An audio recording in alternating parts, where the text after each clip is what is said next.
hear me? Yes. Okay. This thing is working, right?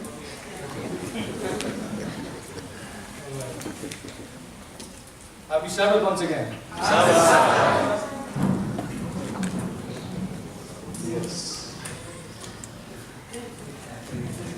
You know, I'm a bit nervous and I'm a bit speechless and a bit emotional as well. Yeah. You know, lately I understood something more about God in a deeper sense, and it is related to emotion. I realized that God has emotions. Our God, He has emotions, but He is not emotional. Think about it. He has emotions, but He is not emotional. If I'm emotional about anything and if someone offends me, what will I do? I will never speak to that person again. Because I'm emotional, I don't speak to that person. Just imagine if God was an emotional God, what would have happened? He will never turn back to us because we have hurted Him so much, so many times. So, I'm so happy that God is not emotional, but He has emotions. He understands me. And at the same time, He forgives me. And I realize that I should not take that forgiveness for granted. Now, before going any further, when Elder Jovan was praying, this particular verse came in my mind. So I just want to read out for you. It is in Psalm 37, verse 25. It says that, Psalm 37, verse 25, it says, I have been young, I am still young, and now I am old. David said this. Yet I have not seen the righteous forsaken, nor his descendants begging bread. It is for those people when God will come that they are righteous. And God in His leading, God in His providence will make sure that I will get my portion of bread. And this is God's promise, and my promise is to obey God's word. That is my promise. So today I'm going to ask you a few questions and ask few questions to myself as I move on from this place. And if it is God's will, I might see you. And if you see me, please greet me and say hello. And I will take you home and I will give you nice food. As I said, like I'm very emotional, I don't want to see you all the time. So I'll just look at my presentation here. And it's not working. What happened to this?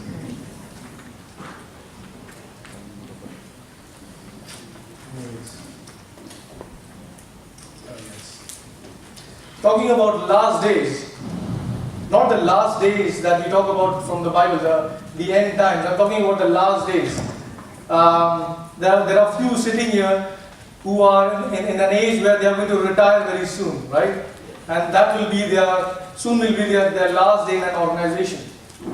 Right? I'm talking about that last days. So today is, some people say that this is my last day in Qatar. Okay, my last day. There are few in the Bible here who had their last days.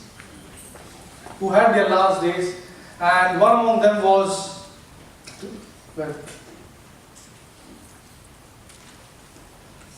to start with, it is Abraham. You know, when God called him out of his family, out of his clan, God told him in Genesis 12, get out of your family. You remember that? Yes. God told Abraham, get out of your family, and very willingly he came out. I'm sure that there would have been some celebration. There would have been some celebration that God has called Abraham, and Abraham goes. The same goes with Jesus. When Jesus, I don't know what happened on the last day, when he was in the carpenter shop, and he realized that, or maybe God must have spoken to him, saying that this is your last day as a carpenter. Now go to the river Jordan, because John the Baptist is waiting for you, and you will be baptized. And from here on, your ministry will start. That was the last day of Jesus at work.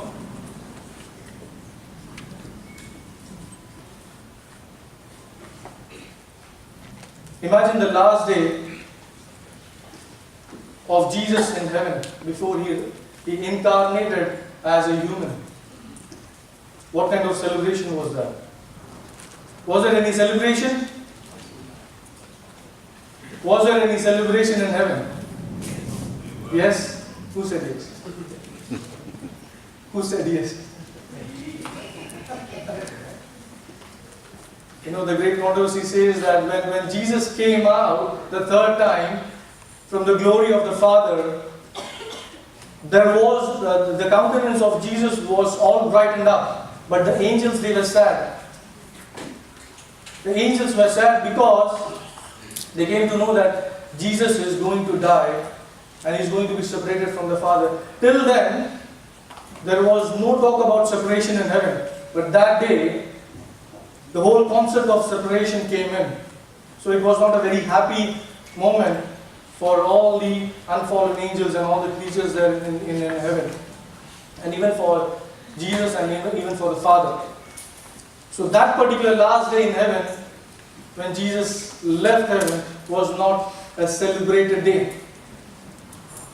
But still I believe that, because I'm going, few of you will be celebrating the farewell days with me. The last few days, I hope.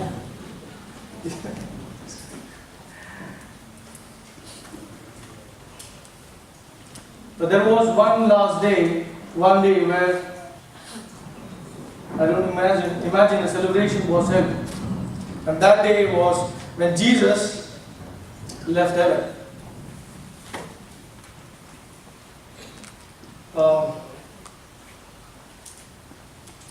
In the book of Genesis, where again, Abraham has been called out. It is not only a day where he is willing to come out of his family, but there is something in his mind which is not clear. There are things that he does not understand. Why did God call me? Why did God call me? And why should I go out? But he still went out. He gives us an example where it says that you have to trust God even when you don't understand the situation. Even when you don't understand why this is taking place.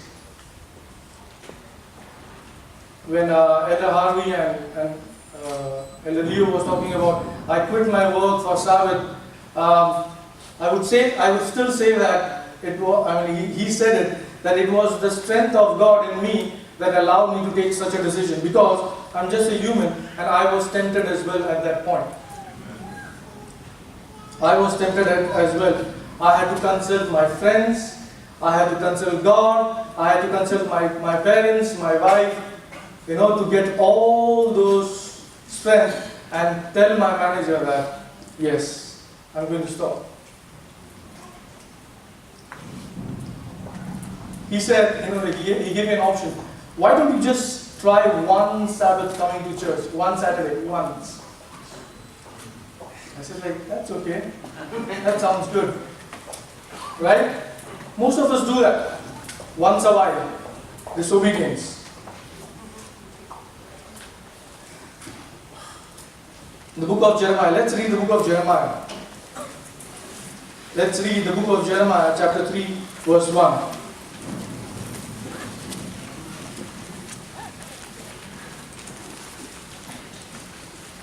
Jeremiah chapter 3, verse 1. Someone can read loudly, please. They say, if a man put away his wife, and shall go forth from him, and become another man's, shall he return unto her again? Shall not that land be greatly polluted?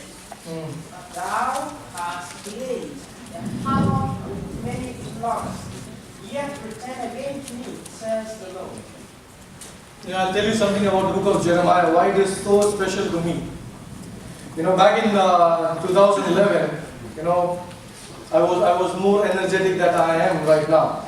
I was more passionate about things back then, and I was very straightforward to many people, and they didn't feel nice about it. So I had my moments as well, where I was discouraged. And I was saying that why this is happening in the church. Why these people, they are not behaving in the right manner. Why this and that. And I was so discouraged that I stopped reading my Bible. I stopped reading my Bible, and it was for more than 7 months. I did not go to my Bible and read it. I did not do that back in 2011. I was like, I go to church on Sabbath, but I don't read. I sit for your worships, I don't read. Because I was like so discouraged. I cannot explain to you why and how, but that was my state back then. And then one fine day, I don't know which part of the day was it, the Spirit was impressing me to just open the Bible after 7-8 long months. Just open the Bible, and I was just turning down the pages, and I could open up Jeremiah chapter 3, and I was reading this very chapter. And I was reading this chapter, and I started reading from verse 1, and by the time I finished the whole chapter, I started crying. It says that it talks about a husband who lost his wife. It talks about a father who lost his son. It talks about a God who lost his faithful worshippers. And God considers me as a wife, and the husband says that you have left me. I was married to you once, and you left me for what? For these people? As innocent I can get on that day, I cried actually. I cried on that day, and I told God that I will not leave you again. That was my moment.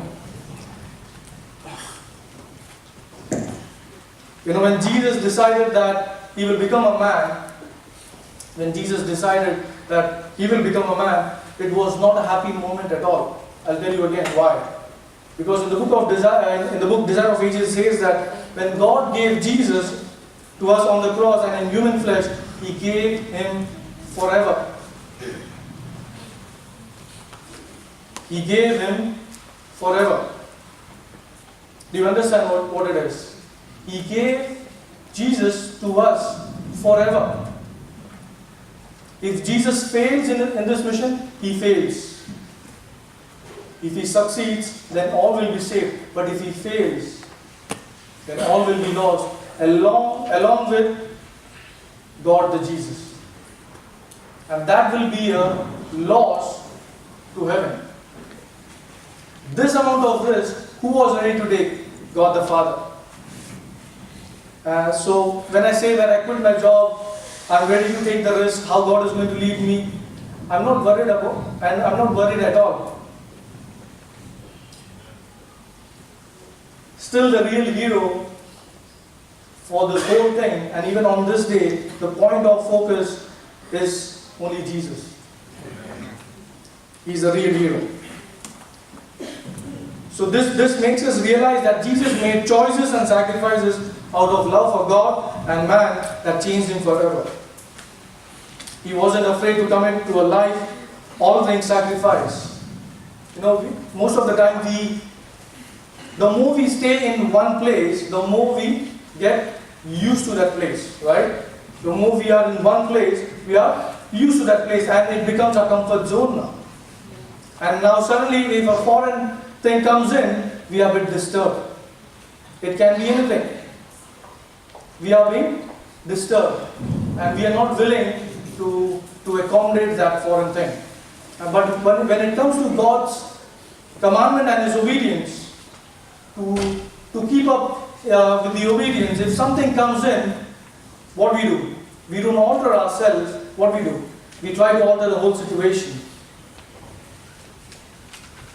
We bring in the concept of one-time disobedience. No one sees me. One-time disobedience, that is one of the dangerous form of disease that we have now. One-time disobedience, once a year, once a month. So the question is, what have we given to God forever? What have we given? What are we giving now to God? That's the question. God has done for us so much.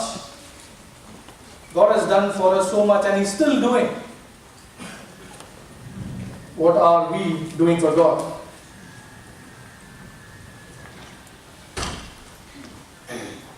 Many of you don't know that Jesus, when He was on this earth as a human, He had a fear in Him. Do you know? Can anyone answer what kind of fear was it? What kind of fear was Jesus carrying in Him?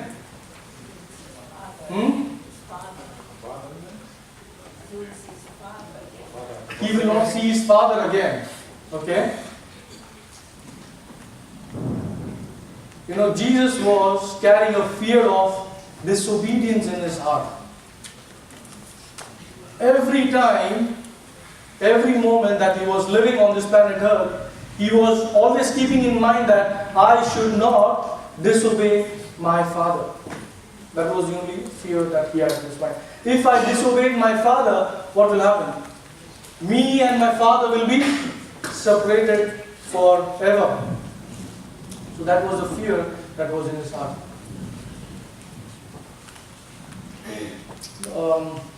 How many of you have written an exam? A written exam? Elder David, only you. Others they have just given online exam.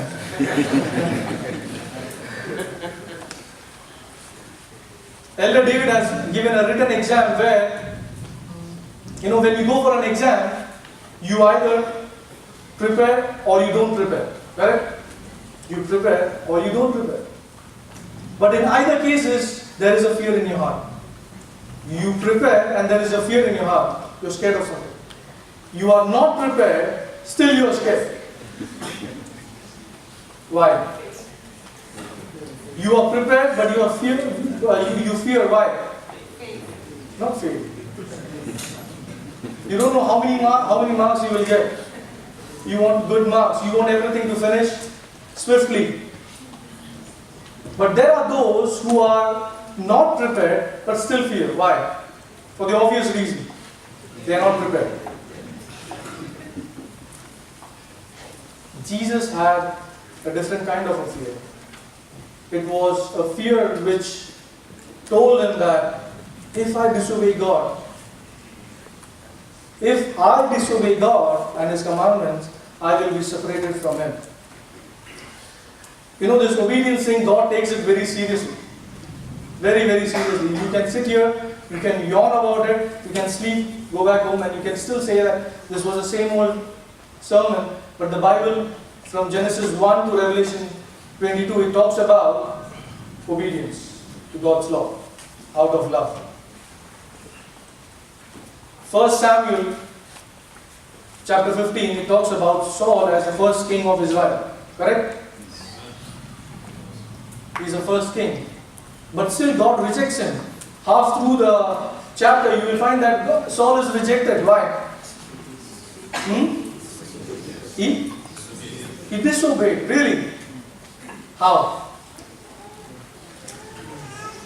Let's go to verse 17 of chapter 15 of 1 Samuel. Let's go to 1 Samuel chapter 15.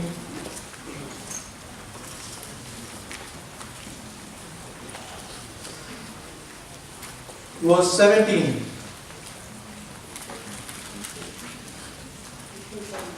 Yes. Samuel said, when thou wast little in thy own sight, wast thou not made the head of the tribe Israel? And the Lord anointed thee king over Israel. Okay. Here Samuel says to Saul that when you were little in your own eyes, there's a question mark, there's a question that is going to be asked. Were you not head of the tribes of Israel? Saul, that when you humbled yourself, when you obeyed God, when you realized that you are nothing and God is everything, did not God make you the head of Israel? So when does this disobedience creep in? When I think that I can handle the situation, when I think that I can do things on my own strength, I don't need counsels from the Bible. I don't need counsels from anyone. The book of Proverbs 27 says that in the multitude of counsels there is in the multitude of counsels there is safety. When Bible all the time talks about obedience out of love, what is lacking at this point now? You know, the title here, the subject here that I'm going to speak is about, I'm just going to start now, is about the point of no return. Jesus had reached the point of no return when he was on the cross. As Christians, every day you are making a choice and you are locking yourself in a position where you cannot go back. You are putting yourself to a point of no return. When you believe in Sabbath, you come to a point where you have to keep the Sabbath. That's the point of no return for you. When you believe that tithe has to be given into the Lord's treasure, what do? You have to give your tithe, return your tithe. You're putting yourself in the point of no return. But when you back off, when you say that I believe in the Sabbath, I will not keep the Sabbath, what are you doing? You are disobeying God, you are backsliding, you are turning your back against God. You know, everyone sitting here, we are in that point of no return. We are all in that point of no return. I have to do it twice. Okay. How many of you have a driving license, by the way? Driving license? Yes. Many of us. And I need your expert views now. When you see yellow signal, when you see the yellow light at the signal, what do you do? Be honest. Be honest, yes. Huh? You press on the gas, the accelerator, and you don't want to see the red light at all. You just whiz past the whole intersection, right? That's what you want to do. What does the law say? What does the law say? When you see a yellow light, what are you supposed to do? Stop. Right? Not in red. But when you see yellow, stop. What will happen if you go past the red signal and then stop?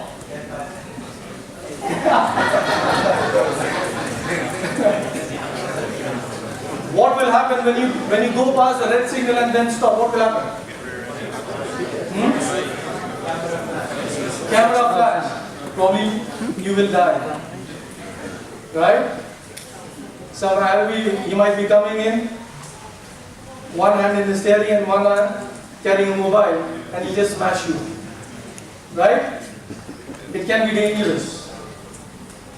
When you are on the point of no return, at the red signal, you have to cross the intersection. You cannot just wait there. According to the Bible, the principle says that when you are stopping at the point of no return, you are actually, who can read my mind? You are actually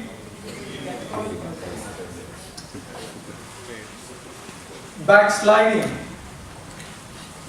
or you are turning back from the law. Are you getting what I'm trying to say? When you are at the point of no return, you have to keep moving. Going back is wrong. Staying neutral is wrong.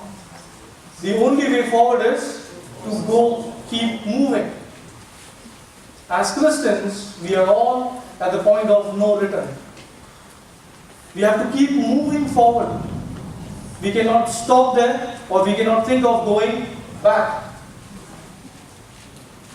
We cannot think of going back. And for the people who press on the gas when they see yellow, may the Lord help you and teach you some patience. Give you some patience. So we are all living where? In the point of no return.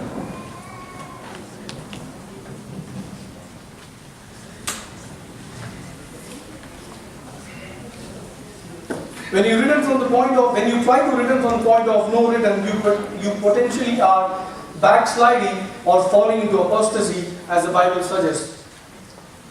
Backsliding and apostasy are two different things, but they lead to the same place, that is death and condemnation. Can anyone tell me what do you mean by backsliding? What do you mean by backsliding? Bible talks about backsliding, and we are going to read few verses now.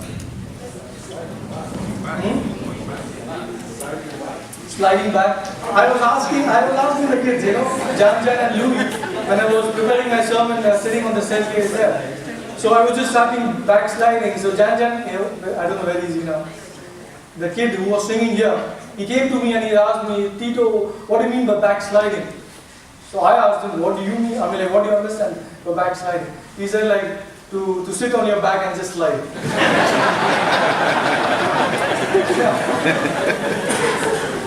I said, like, I thank God for your innocence, but that is not backsliding.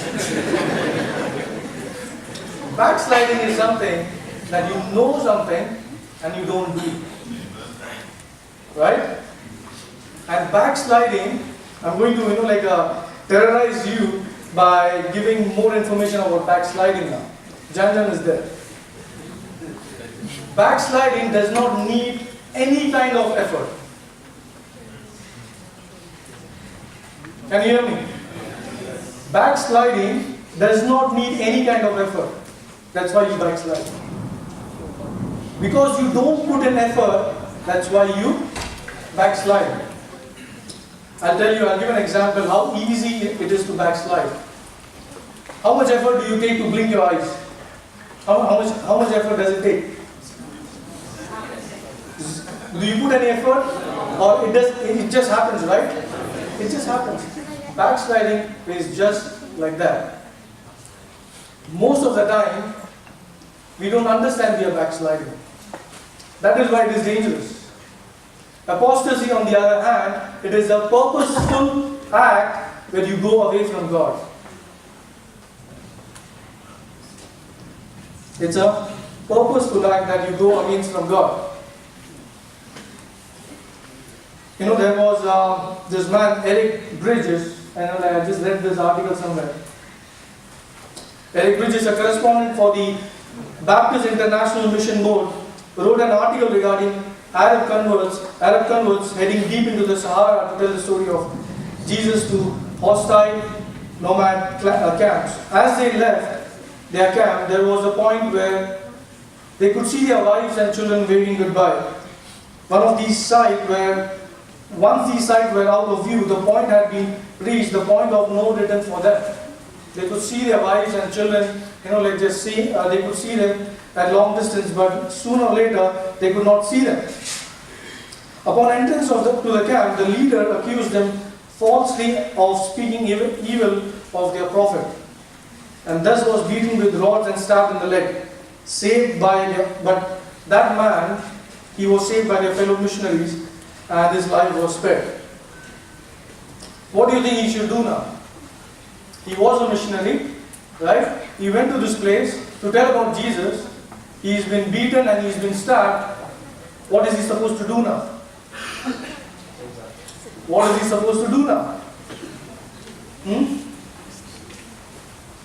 Okay, tell me, don't go with the sermon.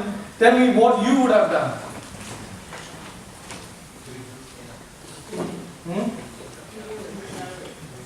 You come back and you say that was not God's will for me. This man, he went forward and he kept going forward, and he started preaching to these people, and eventually there were a lot of converts there. If he would have given reasons of his wounds to retreat, then he would have returned from the point of no return. Many of us, we do that. And that's the thing I want to bring up, not to discourage you, but to bring to you our real state. So that when we identify our real state, we can go to God as we are, and then we can ask for strength.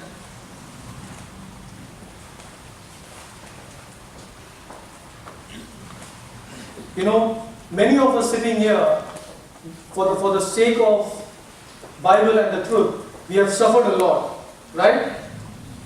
We have suffered. I know back in India there are now they are Seventh-day Adventists, but before becoming Seventh-day Adventists, they were either Hindus or Muslims or Buddhists or any other religion. And I've heard their stories where they tell me that I don't have any place in my house to pray. Even if I read my Bible, my father or my mother, they will just beat me. So I have to go in the toilet, I have to read the Bible, I kneel down there and I pray. Many of us sitting here, we have suffered for Christ's sake. We have suffered for this truth's sake. We have suffered. We have spent, we have donated a lot. We have donated a lot for this sake, for the sake of truth. We have preached, we have endured, we have accepted, we have overcome sin. Right? Many of us, we have done that. We have borne too many temptations, we have gained too many victories. Many times we have been inspired by sermons. Many times. We have responded to many calls and we have also experienced many blessings. Who can ignore that? We have experienced too many blessings. But one thing I have to say, that in comparison to that, we have sacrificed very little. So what is the reason that we go back from the point of no return? What is the reason? Can you think about it? What can be the reason?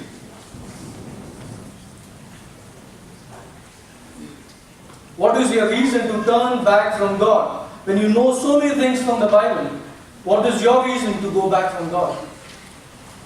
I need at least one answer. What is the reason? Sometimes you think God is not on your side. That is not the real reason. Trials. Huh? Trials. Trials?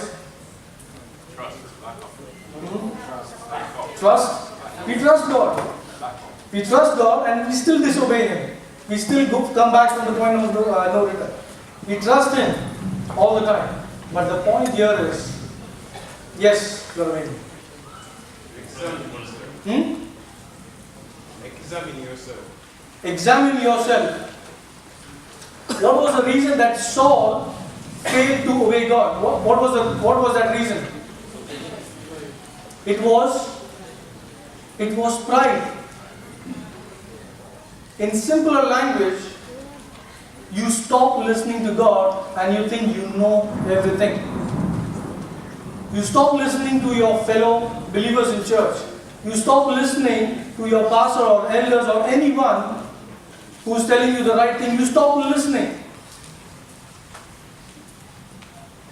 And that is a major reason, I believe, that you turn away or you turn your back from God. Because you don't have a receptive heart. You are not honest. The day you give your life to Jesus, the day you are baptized, is the day you have reached the point of no return. Let's read Jeremiah chapter 3, verse 14. Jeremiah chapter 3, verse 14. And because I'm the leading guest here, I can take time till I want. Yeah. Say the Lord.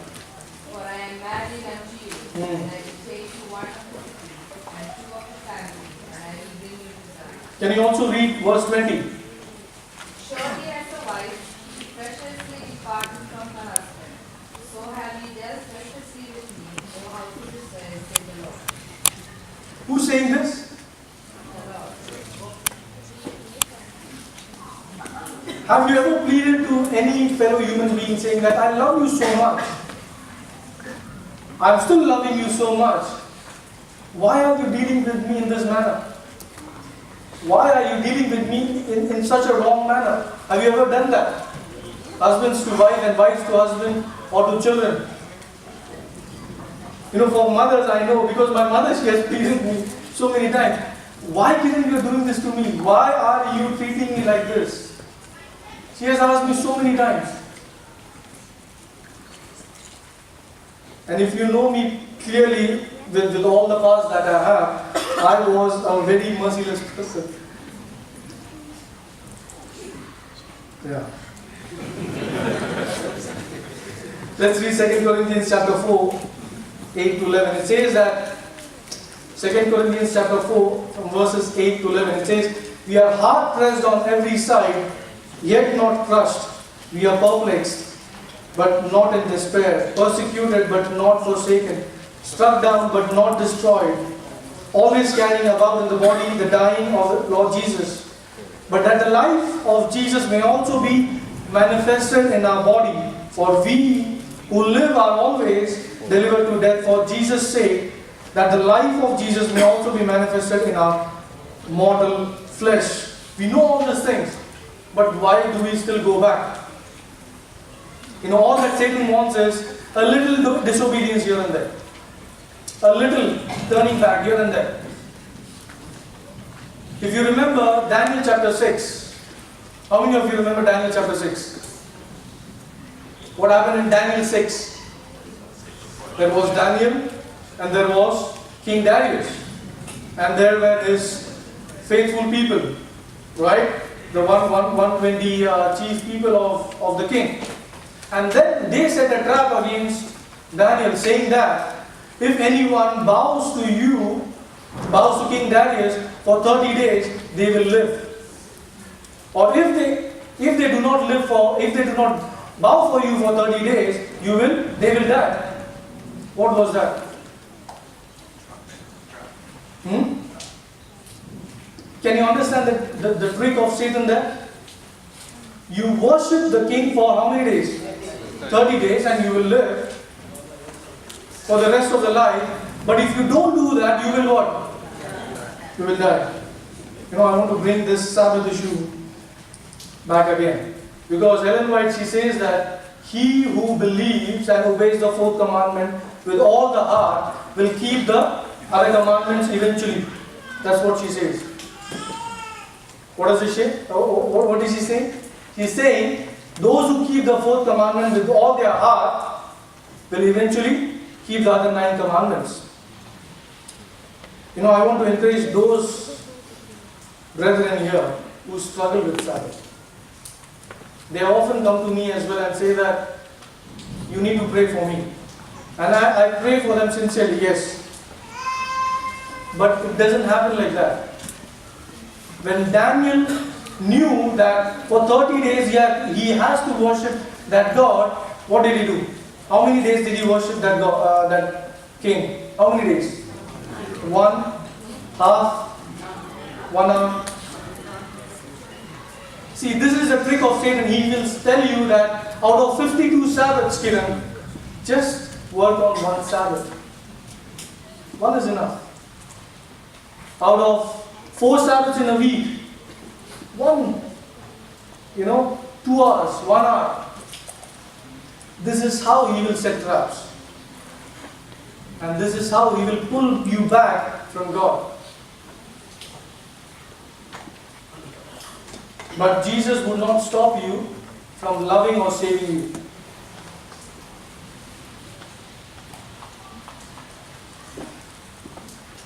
But there is a turning back, like God loves that you turn back from something. Okay? And that something is sin and towards God. Let's read Malachi chapter 3 verse 7. Malachi chapter 3 verse 7. Someone can read loudly again, please. Yes. Even from the days of your fathers, ye are brought away from my ordinances, and have not kept it. Return unto me, and I will return unto, says the Lord of hosts. But he said, where shall we return? The word return, it means that you have to change your position again. You have to do what? You have to change your position again. Turning back is good.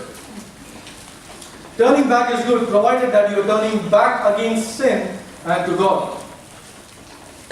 An authentic conversion is not a turning but a continual turning. Course correction is needed, not once in a lifetime but continually. You know, going back to the topic of backsliding, Israel as a nation, it was very good in backsliding. It was very good in accepting God's blessing. It was very good in understanding what God is trying to tell them. But still, it would backslide. As it goes here, backsliding is precisely easy, but because it does not require much effort, as I said. Things which need so special effort tend to happen a lot. Things like breathing and blinking. More effort is required, not when you do them, but when you try not to do them. How many of you can stop blinking your eye for 2 minutes?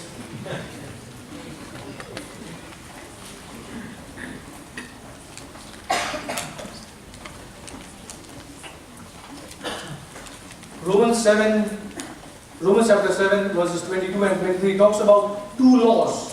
You know, like Paul, when he understood that there is another law that is in my body, he starts to compare and he says that there is a law of God and there is a law of my flesh. This law of my flesh is like a law of gravity. What is the quality of this law of gravity? It always tries to pull you down. It always tries to pull you down. Gravity, according to its nature, being what it is, it takes effort for us to stand upright. We are actually putting effort to stand upright. Right? Gravity is pulling me, but I am putting effort, which I don't know, to stand upright. Knowing about my nature, who I am, it takes effort to live uprightly. Which is more easier, to lie or to say the truth? Which is more easy? Which is more easy? Just lie. So it takes effort to live uprightly. If you need enough proof, you can examine all your life, or you can just examine for the next 2 hours what are you going to do. Oftentimes, as it is written there, oftentimes the easy and the wrong path is the same. You know, there is a hymn song where it goes prone to wander, prone to leave the God I love. Christianity is hard because of this particular weakness, of this particular proneness, that there is an every chance that a person who likes me, loves me, he can also leave me. Because, why? That's how I am. But it needs special power from God to stick to that person and be faithful to that person. Backsliding is easy because of our proneness. While backsliding is easy, it is not necessary that it should happen. I'm not trying to discourage you. Here it says that though backsliding is easy, it is not necessary that it should happen to you. Let's read this. Christians who are constantly growing in earnestness, in zeal, in fervor, in love, such Christians never backslide. Christians who constantly are growing in earnestness, in zeal, in fervor, in love, such Christians never backslide. Not occasionally, not rarely, not episodically. Never they will backslide. The example here is not Kiran or even anyone sitting here, or not even Ellen White. Who is the example? The prime example of obedience is who? Is Christ himself. Jesus Christ never backslid, never once, not twice. Never ever did he backslide. So what is the key that we should not backslide now? We understood what we are all living in the point of no return, right? But even if that happens, why it happens?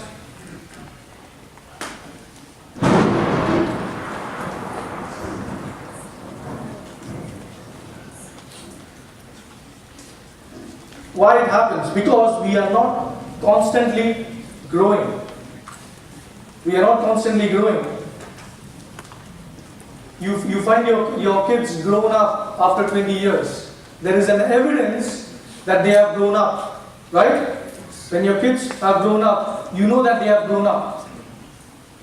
Their fingers, their hand, their head, their nose, everything has grown up. But how will you measure your spiritual growth now? How will you measure your spiritual growth? You still do the same thing. You still go for the same kind of advices. You still have not crossed Genesis 1. Maybe that's a truth. Let's say this very simply. The only way to not go backward is to keep going forward. Backward is backward. Neutral is also backward. Forward is not backward. So the question here is, are you moving forward? Are you moving forward the point of no return, or are you trying to come back where you are? And one of the other reasons why we backslide is we neglect. We neglect, and that's what it happens. We backslide. But right now what we need is, we need an intention. We need an intention which is filled with the Spirit of God. Let's read 2 verses and finish. Let's read the book of Zechariah, chapter 4, verse 6.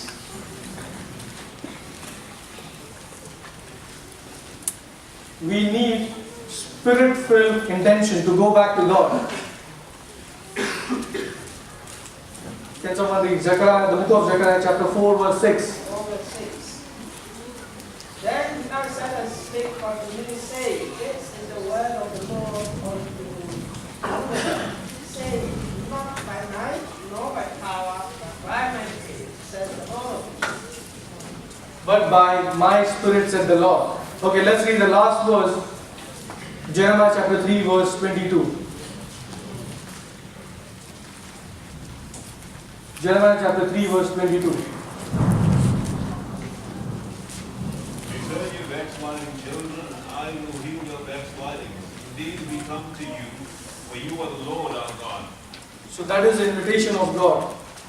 That God is calling us back. Let us return to Him, and He will what? He will heal our backsliding. He will heal our casualness in church. He will heal our understanding about disobedience and obedience. He will heal all those previous grudges and ill feelings that we have for each other. He will heal everything. And He will give us a new spirit. So my encouragement here is that let us all, and by all means, turn to God. And if you, as I said, like if you ever see me again, don't forget to say hello to me.